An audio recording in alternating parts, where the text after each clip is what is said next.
Bismillahirrahmanirrahim. Assalamualaikum warahmatullahi wabarakatuh. Innal hamdalillah nahmaduhu wa nasta'inuhu wa nastaghfiruh wa na'udzu billahi min shururi anfusina wa min sayyiati a'malina. May yahdihillahu fala mudilla lahu wa may yudlil fala hadiya lahu. Allahumma shalli wa sallim ala sayyidina Muhammadin wa ala alihi wa sahbihi wa man tabi'ahu bi ihsanin ila yaumil qiyamah. Jamaah subuh yang dirahmati Allah Subhanahu wa taala, kita panjatkan rasa syukur kita kepada Allah Subhanahu wa taala. Tak pernah berhenti untuk nikmat yang Allah berikan kepada kita sampai hari ini. Allah masih bangunkan kita pagi ini dengan kesehatan jasmani dan rohani, dan Allah masukkan hidayah ke dalam hati yang membuat kita tersampaikan langkah kaki kita ke tempat ini. Salawat dan salam kita sanjungkan keharibaan Nabi besar Muhammad sallallahu alaihi wasallam, Nabi yang Allah kirim untuk kita, untuk mengajarkan kita bahwa hidup di dunia ini sebenarnya mudah dan susahnya itu tergantung pada kita. Dan Rasul sallallahu alaihi wasallam mempraktekkan, mengamalkan itu dengan seksama, menunjukkan kepada kita bahwa ternyata kitalah yang memilih jalan itu. Mau jalan mudah atau jalan susah. Dan itu nanti akan menentukan akhir dari perjalanan kita. Maka Bapak Ibu yang dirahmati Allah Subhanahu wa taala, Nabi menunjukkan sepanjang hidupnya, Nabi berproses sepanjang hidupnya, dan menunjukkan kepada kita bahwa bahkan untuk manusia semulia Rasul sallallahu alaihi wasallam yang dekat dengan Allah Subhanahu wa taala tetap diproses oleh Allah, tetap diberikan tantangan, diberikan berbagai cobaan dalam perjalanan hidupnya. Kenapa? Karena itulah prosesnya. Maka ketika Ustaz Abdul Salam tadi menceritakan tentang terjebak di Takengon dan sebagainya, itu bagian dari proses kita. Dan kadang-kadang proses-proses berat itu akan kita syukuri nanti setelahnya.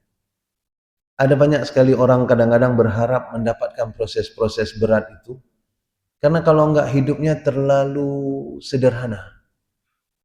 Tapi memang sebenarnya tidak ada orang yang mengalami hidup yang sederhana ini. Ada iklan yang mengatakan life is never flat. Hidup itu tidak pernah datar. Dia bergelombang. Kadang kita naik ke atas, kadang kita terjerembab ke bawah. Itu semuanya adalah proses. Dan Allah Subhanahu wa taala menceritakan tentang proses ini kepada kita. Tadi di dalam surat As-Sajdah yang dibacakan oleh imam tadi, ada banyak proses yang Allah ceritakan. Salah satunya adalah Allahul ladzi khalaqas samawati wal arda wa ma bainahuma fi sittati ayyam. Kata Allah Subhanahu wa taala, Allah yang menciptakan langit, bumi dan apa yang ada antara keduanya dalam 6 masa. Allah yang Maha Kuasa. Itu mudah bagi Allah, idza arada syai'an ay yaqula lahu kun fayakun. Mudah bagi Allah untuk membuat semuanya terjadi seketika. Tidak perlu 6 masa. Tapi Allah sampaikan kepada kita, Allah bukan saja menciptakan 6 masa, tapi Allah sampaikan kepada kita. Karena ketika Allah menciptakan langit dan bumi, kita belum ada. Belum ada kita. Kita belum diciptakan oleh Allah Subhanahu wa taala, karena duluan langit dan bumi baru kita. Tapi Allah ceritakan dengan jujur prosesnya, bahwa ini 6 masa.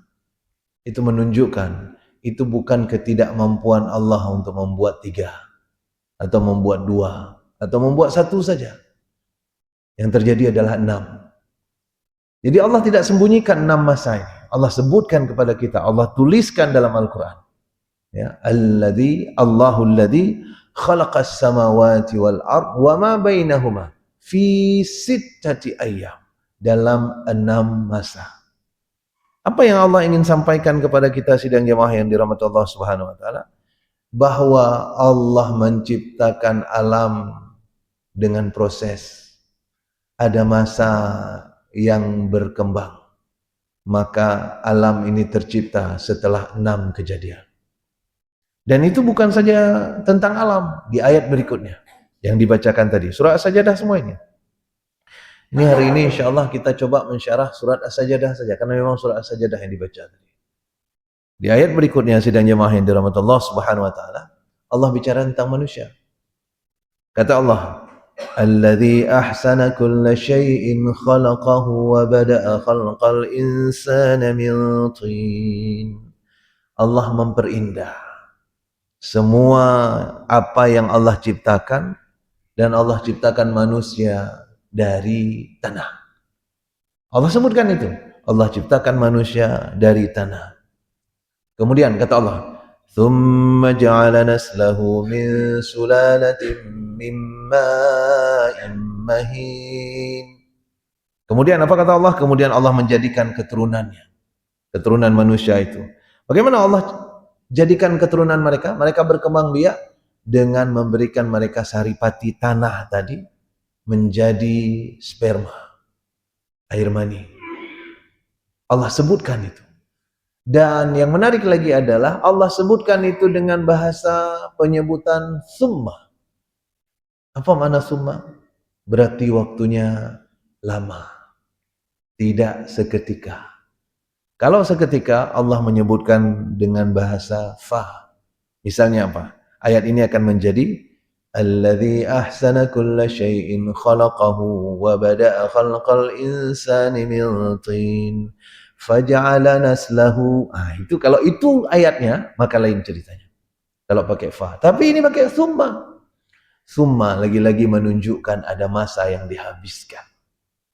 Jadi dari saripati tanah menjadi sperma pun ada masanya, ada prosesnya.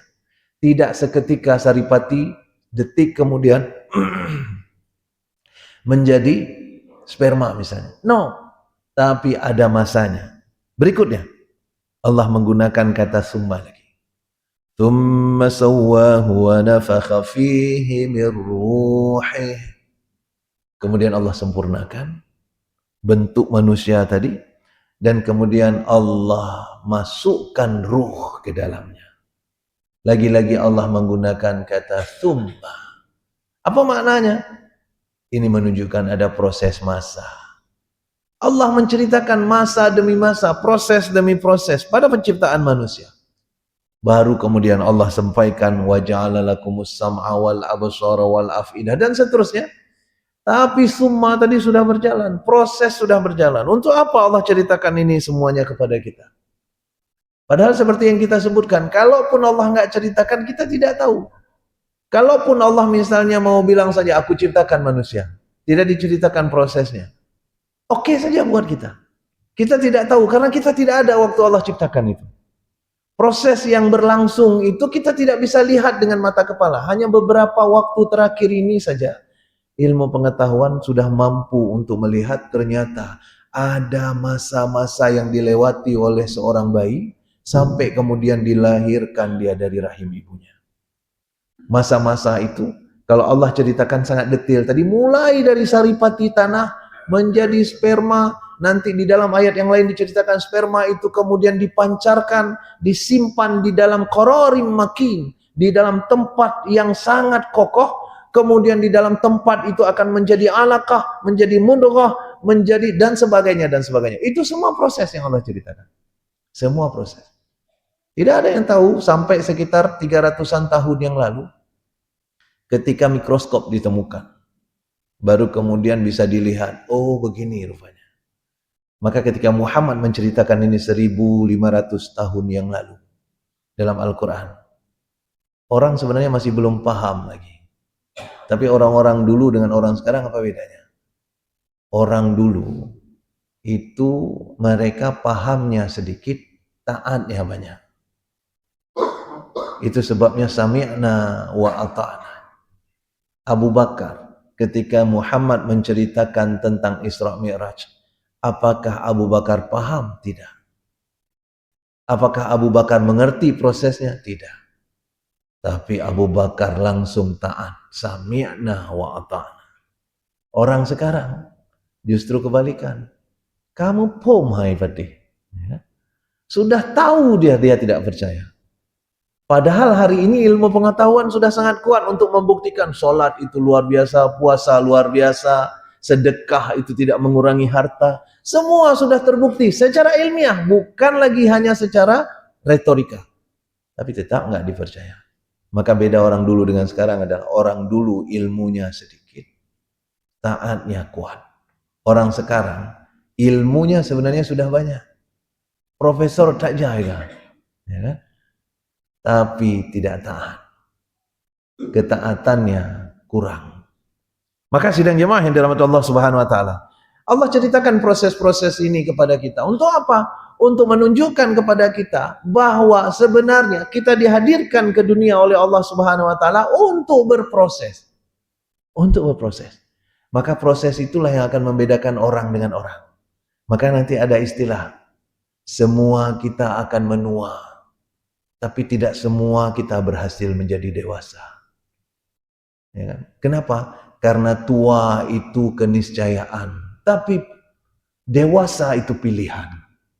Jadi tidak semua orang berhasil tumbuh menjadi orang yang dewasa. Kenapa? Karena proses orang beda-beda. Gak usah jauh-jauh, di dalam satu kelas saja. Ini pengalaman sendiri nih. Saya ngajar di satu kelas, saya ngajar hal yang sama, ya kan? Kita sampaikan dengan cara yang sama, didengar oleh mereka dengan cara yang sama, tapi begitu ujian hasilnya beda. Ya. Waktu ujian nanti ada yang hasil A, ada yang E, ada yang menjeput-jeput, ya kan? Ada juga. Padahal dia hadir juga di situ. Dia nyimak seperti kita simak. Watai kalan katanya ngajar, tapi dia cukup berat perhatikan. Padahal tumbuh, tengok tumbuh. Tumbuh aleho pikirannya kan. Nah itu ketika ujian nanti, hana jauh. Padahal mereka mengalami sebenarnya kejadian yang sama. Apa yang menyebabkan mereka beda? Nah, kalau dalam bahasa komputer, prosesornya beda. Prosesornya beda. Apa itu prosesor? Media untuk memproses. Media untuk memproses. Kalau dulu ada istilahnya Pentium 1. Yang Pentium 1 yang tak terkerak aja. Yang tak terkerak hang je, hana yak je hidup. Pentium 1. Generasi lebih awal 486 namanya. Ya. Itu kalau yang orang hidup seumur dengan saya itu tahu semua itu model-model komputer kayak gitu. Nah yang payah culok disket telefon, culok disket, alanya pudik baru terbit, culok disket lain lah ya kan. Dan saya waktu buat skripsi bahkan pernah kasih malam suntuk kata culok-culok disket, alanya mbak ujung kata save. Ya. Ana mesimpan, kakak sehingga udah kerja loh. Ya. Sekarang semuanya sudah beda, prosesornya beda. Hari ini yang terakhir kalau nggak salah Intel Core berapa gitu. Itu kecepatannya sudah luar biasa. Siapa itu? Prosesor. Itu sebabnya sidang jamaah yang dirahmati Allah Subhanahu wa taala dalam hadis Rasul sallallahu alaihi wasallam diceritakan bahwa orang yang diinginkan kebaikan oleh Allah Subhanahu wa taala, apa yang Allah akan kasih kepada dia? Prosesor. Ya, may yuridullahu bihi khairan kata Allah. Kata Rasul sallallahu alaihi wasallam. Siapa yang diinginkan oleh Allah baginya kebaikan, apa yang akan dikasih oleh Allah bagi dia? Yufaqihu fiddin. Maka dia difaqihkan oleh Allah tentang agamanya. Dia akan memahami segala sesuatu dengan prosesor agama. Itu yang Allah kasih kepada dia. Untuk apa? Supaya dia berproses dengan cara agama. Karena apa yang kita simpan sebagai prosesor dalam pikiran kita itu, itulah yang akan menjadi tujuan hidup kita, dan kita akan memproses segala kejadian sesuai dengan proses di dalam diri. Ada teman saya satu, dia bisnismen, omsetnya hebat, sekitar 2 miliar satu bulan. Ya. Aceh. Baik nuwe alun untuk Soho, ya kan? Nah rencana nak culok proposal kadang kan, jangan di WA saya, kawan saya, dia panggil saya abang, berarti kan dekat. Nah, karena yang dekat dengan saya itu panggil saya itu enggak ustaz, berarti yang panggil saya ustaz enggak dekat. Karena istri saya nggak pernah panggil saya Ustaz. Berarti dekat. Anak saya nggak pernah saya panggil saya Ustaz. Berarti dekat ya. Nah, nyo sigam yo di Heilung Bang. Apa kata dia? Aku bang. Nah, pegahaba pun pakai aku. Berarti kan dekat ya. Aku bang. Kalau aku tengok ada tanah. Nah, kata dia. Aku tengok ada tanah. Dan tanah itu terproyeksi dalam pikiranku. Ini bisa dibangun ini. Bisa aku buat putar jadi bisnis ini. Dan dalam masa 2 tahun sudah BEP. Sudah aku dapatkan ini dan sebagainya dan sebagainya. Itu kalau aku nggak langsung beli tanah itu bang. Nanti malam demam aku bang. Itu kata dia. Nanti malam demam aku. Kenapa? Karena prosesor dia prosesor bisnis. Sehingga apa yang dilihat dijadikan bisnis. Termasuk saya. Saya mau dibisniskan sama dia. Kenapa? Apa kata dia? Drone bang. Nah, kata dia. Drone bang, kalau abang buat akun YouTube bang. Ya kan? Abang taruh aja ceramah-ceramah singkat abang. Rame yang lihat itu. Ya. Monetize-nya banyak bang. Ya. Jadi dalam kepala dia adalah bagaimana mengolah segala sesuatu menjadi kapital, menjadi uang, ya, menjadi uang. Kenapa? Karena prosesor dia demikian, dan dia kaya raya memang, karena memang sesuai dengan prosesor itulah yang kemudian diproses dalam hidupnya. Ada orang yang prosesornya agama, maka semua yang dilihat agama. Dan yang menarik adalah alam ini akan menyetujui prosesor kita. Algoritmanya begitu. Apa yang kita jadikan sebagai, kita setujui sebagai prosesor dalam hidup kita, itu yang akan didekatkan oleh Allah kepada kita. Apa bahasa Al-Qur'annya? May yuridu thawabat dunya nu'tihi minha. Wa may yuridu thawabal akhirah nu'tihi minha. Siapa yang memang menjadikan orientasinya dunia, Allah dekatkan dunia itu ke dia. Siapa yang menjadikan orientasinya akhirat, Allah dekatkan akhirat itu untuk dia. Itu maknanya apa? Maknanya adalah segala sesuatu yang terhubung dengan dunia, Allah akan dekatkan ke dia. Difasilitasi oleh Allah apa yang menjadi keinginan prosesornya tadi. Maka ada percakapan antara Buya Hamka dengan seseorang. Seseorang ini pulang dari umroh dari Mekah. Kemudian ngomong ke Buya Hamka, Buya, ternyata di Mekah ada juga pelacur. Ya, Buya kemudian tanya, oh ya, saya nggak pernah tahu. Ada Buya, tapi dia pakai jilbab juga, pakai cadar juga, tapi dia pelacur. Saya udah ketemu beberapa orang.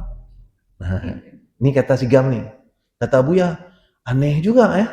Saya bahkan ke Los Angeles di Amerika, saya nggak ketemu pelacur.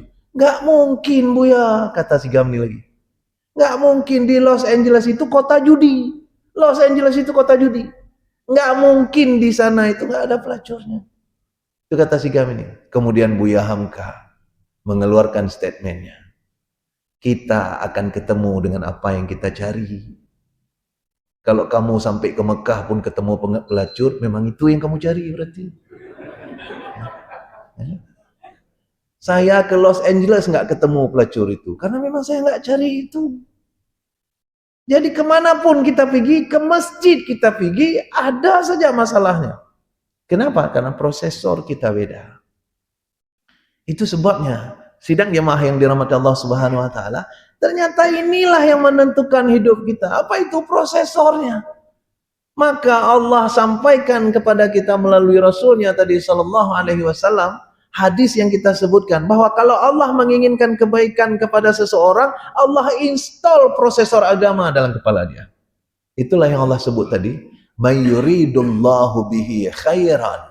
Siapa yang Allah inginkan baginya kebaikan, yufaqihu fiddin, maka dia akan memahami agamanya. Prosesornya agama. Tak penting dia jadi apa profesinya. Jadi polisi pun polisi yang berorientasi agama. Jadi tentara yang berorientasi agama. Jadi dosen yang berorientasi agama. Jadi orientasi inilah yang menentukan hidup kita. Maka Bapak Ibu yang dirahmati Allah Subhanahu wa taala, orientasi ini nanti akan menentukan apa yang kita lakukan dalam hari-hari kita. Karena dari prosesor inilah muncul rencana. Apa yang kita ingin rencanakan dalam hidup? Dalam proses, dalam sebuah proses, dalam manajemen itu diperkenalkan konsep PDCA. Apa itu PDCA? PDCA itu PDCA. P itu plan, D itu do, C itu check, A itu act. Jadi plan, do, check, act. Apa itu sebenarnya? Rencanakan, lakukan yang kamu sudah rencanakan, kemudian cek di mana berhasil, di mana gagal, kemudian beraksi kembali berbasis pada apa yang kita cek tadi. Dan itu berulang, itu dipakai oleh ilmu manajemen untuk melakukan sesuatu. Sebenarnya kalau orang-orang menggunakan ini untuk ibadah pun itu keren sekali sebenarnya, akan ada perbaikan setiap saatnya. Plan, do, check. Plan, do, check, act. Ya kan? Tapi yang menarik adalah yang memulai semua ini adalah plan. Yang memulai semua ini adalah rencana. Rencana terbaik itu akan memudahkan semua di kedepannya. Dan rencana itu siapa yang susun? Prosesor. Itu dia masalahnya. Rencana itu yang nyusun adalah prosesor. Maka Bapak Ibu yang dirahmati Allah Subhanahu wa taala, Allah tidak menyuruh kita untuk terlalu berorientasi pada hasil, karena memang hasil bukan milik kita. Allah menyuruh kita untuk fokus kepada apa yang kita rencanakan, apa yang kita lakukan, kemudian evaluasi kemudian, dan lakukan perbaikan. Itu yang Allah suruh kepada kita. Maka apa kata Allah Subhanahu wa taala? Di dalam surah Al-Insyirah kata Allah, فَإِذَا فَرَغْتَ فَانْصَبْ. Kalau kamu sudah selesai dengan satu tahap, lakukan tahap berikutnya. Kalau kamu sudah selesai dengan sesuatu, lakukan sesuatu yang berikutnya. Kalau sudah selesai planning, lakukan apa yang sudah kamu planning tadi. Sudah selesai dilakukan, cek. Sudah selesai dicek, pakai cek itu untuk melakukan perbaikan berikutnya. Dan seterusnya. Setelah selesai satu siklus ini, buat siklus baru, PDCA baru lagi. Allah menyuruh kita habis-habisan untuk fokus kepada yang demikian. Hasilnya gimana? Kata Allah Subhanahu wa taala, wa ila rabbika farghab. Hasilnya biar aku yang tentukan. Maka sidang jemaah yang dirahmati Allah Subhanahu wa taala, disinilah ternyata terletak beda hasil antara orang dengan orang. Ternyata bedanya di keyakinan awal. Itu dibaca juga tadi di dalam surah As-Sajdah. Apa kata surah As-Sajdah dibaca oleh imam tadi? Di rakaat kedua dibaca. Oh bukan, di rakaat 1,5. Nah, ya. Maksudnya setelah sujud tilawah tadi dibaca bagian itu. Apa bunyinya? Afaman kana mu'minan kaman kana fasiqa.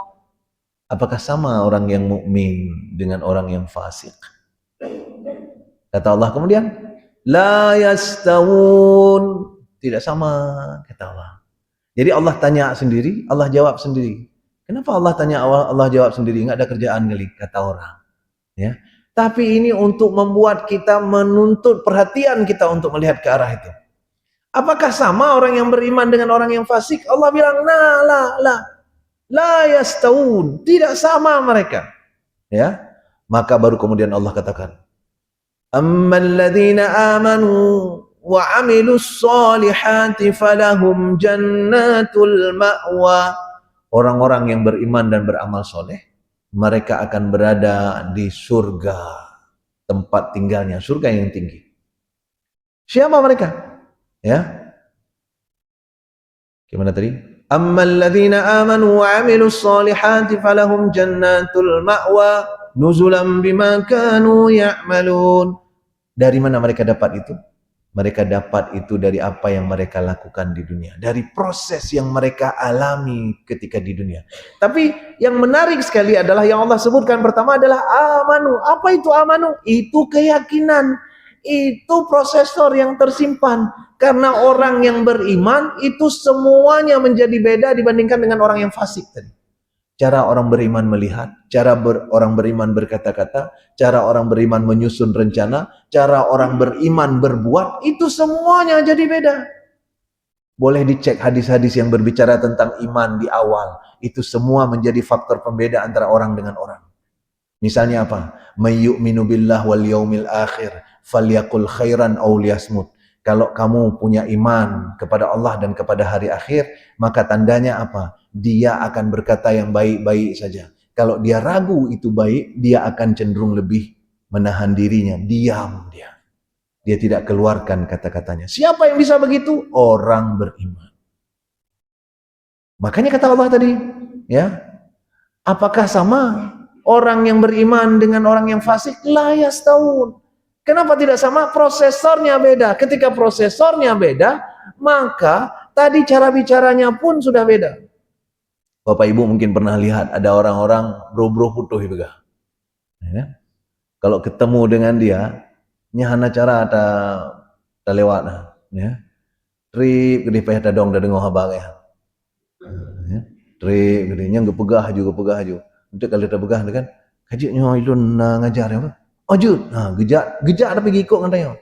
Kan tanu motor tu na pegah lo, kapayah dong lo, ya kan? Padahal yang dibilang itu sudah tadi dan sebagainya. Itu bagian dari tidak mampu menahan diri apa yang sebenarnya harus diungkapkan. Apakah semuanya mengandung kebaikan? Nah, sikap orang beriman salah satunya dia tidak banyak berbicara. Dia tidak banyak berbicara. Nabi SAW mencontohkannya. Ini kerennya Nabi. Apa yang Nabi sampaikan, Nabi contohkan. Kata Aisyah radhiyallahu anha, kalau kalian menyimak kata-kata Nabi, maka jari-jari kalian pun tidak habis untuk menghitungnya. Kenapa? Nabi itu bicara singkat. Ya, singkat tapi padat. Dan itu salah satu dari mukjizat Rasul SAW. Beliau diberi oleh Allah kemampuan untuk menganalisis keadaan, menyaring situasi, kemudian mengambil kalimat paling tepat untuk disampaikan. Sehingga kalimatnya tidak panjang-panjang. Kenapa harus demikian? Karena kalau sempat Nabi panjang-panjang kali bicaranya, bayangkan berapa banyak hadis yang harus kita terima hari ini. Ya. Maka hadis dari Nabi itu pendek-pendek. Ada orang yang datang kepada Nabi, "Ausini ya Rasulullah. Tolong nasihati aku ya Rasulullah." Namanya juga nasihat.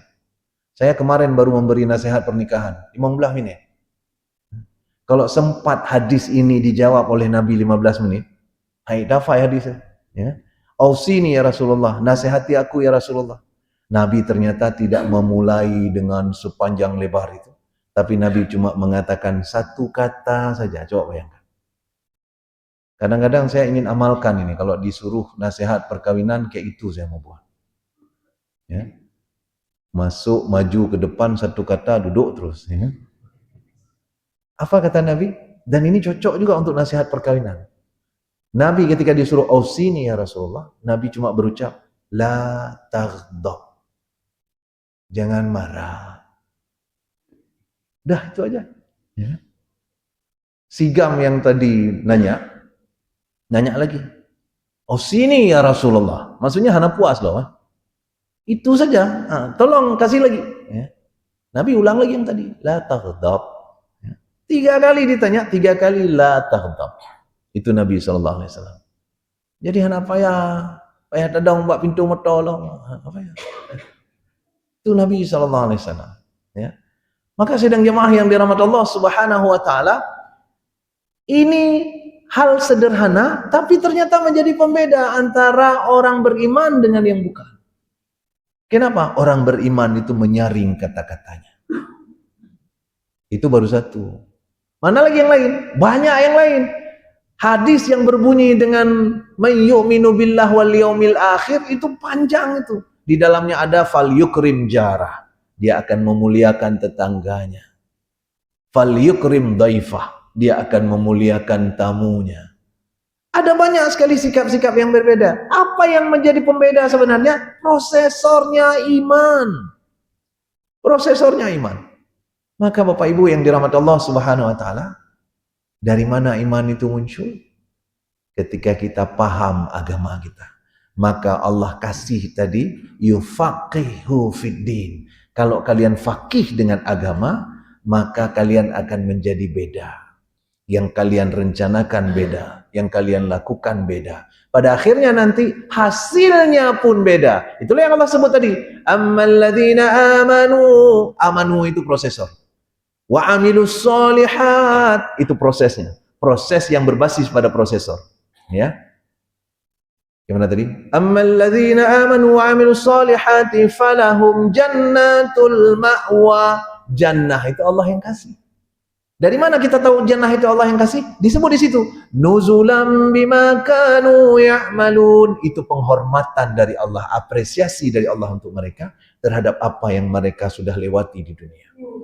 Proses yang mereka lewati diapresiasi oleh Allah dengan surga.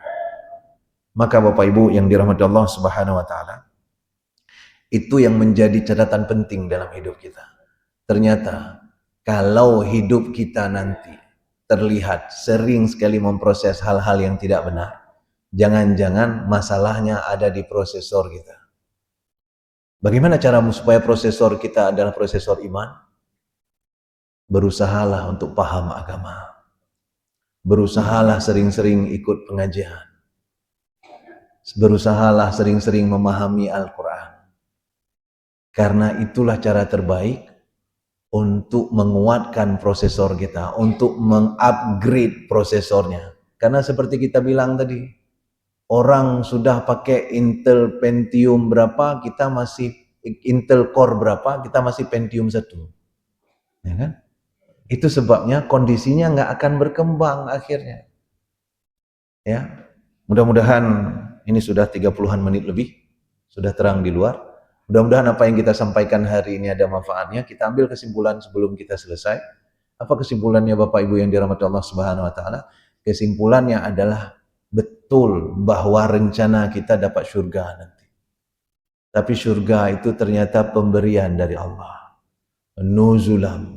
Apa triggernya? Bima kanu ya'malun. Triggernya adalah apa yang kamu lakukan.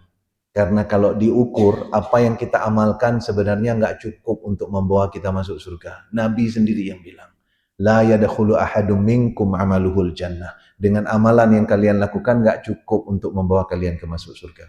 Wala ana, aku pun nggak cukup, kata Nabi. Ya, illa birahmatin minallah, kecuali memang kasih sayang Allah. Jadi Allah yang kasih surga itu. Tapi kenapa Allah kasih?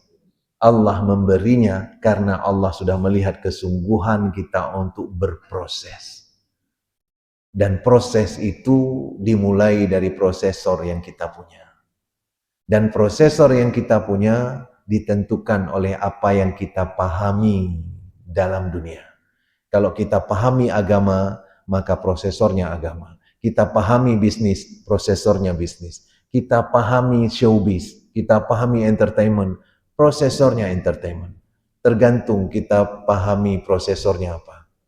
Dengan demikian sidang jamaah yang dirahmati Allah Subhanahu wa taala, kita jadi paham bahwa prosesor inilah yang menjadi penentu awal.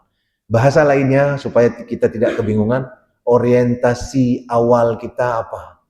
Dalam bahasa Al-Quran itu disebut dengan arada, yuridu. Keinginan kita apa? Dan itu tidak bisa dinafikan.